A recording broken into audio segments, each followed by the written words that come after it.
This is Percentages Video 3 in the Percentages video series. This one looks at finding the percentage of a quantity.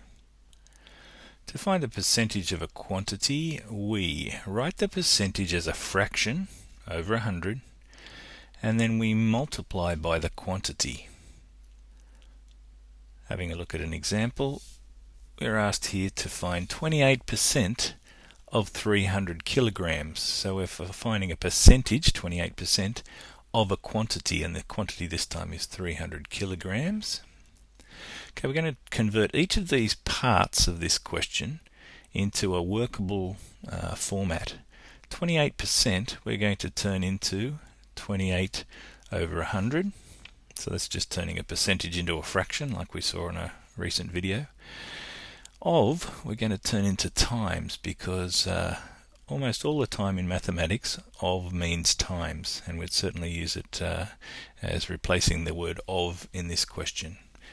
300 kilograms we're going to put as 300 over 1, just to make it easier to work with our fraction, because by putting the 300 over 1 we make it clear in our own minds that 300 is effectively on the top level of the fractions. If we just had 300 there, we wouldn't be too sure whether that should count as a top number or a bottom number.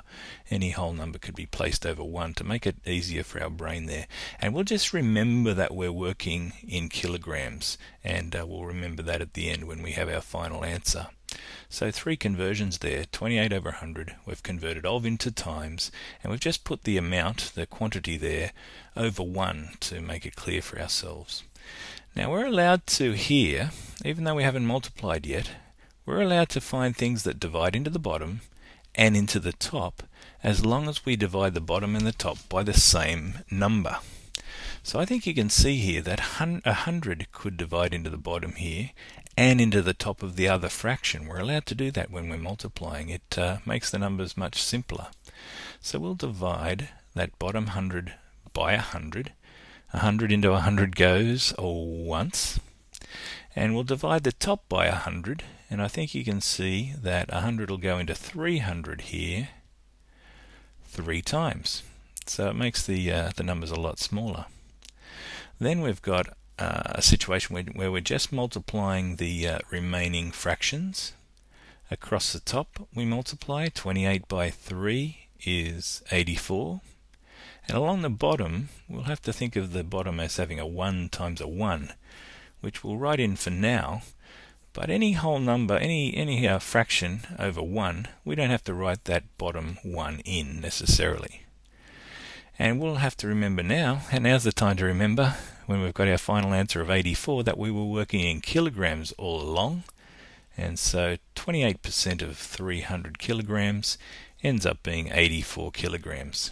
So quite a lot of work there. We're converting 28% into 28 over 100. We're translating of as being times, and 300 kilograms, we're putting that quantity over 1 to help our brain when we're converting there. Okay, so 84 kilograms is our answer there. Let's have a look at another one. 72% of $4. So we're going to do this very similarly to the previous example, but with one little difference I'll explain in a second. 72% we're turning into 72 over 100. Of, we're still saying, means times.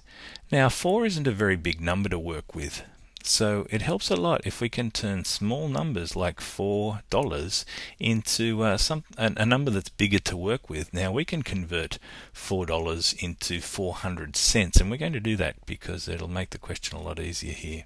So we'll have to remember that we're now working in cents in our calculations.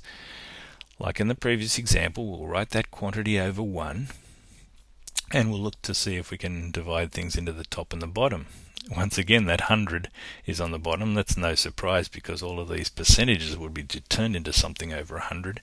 And thankfully 100 can divide into the top as well. We'll divide 100 into itself once, and into the top there 100 goes into 400 4 times.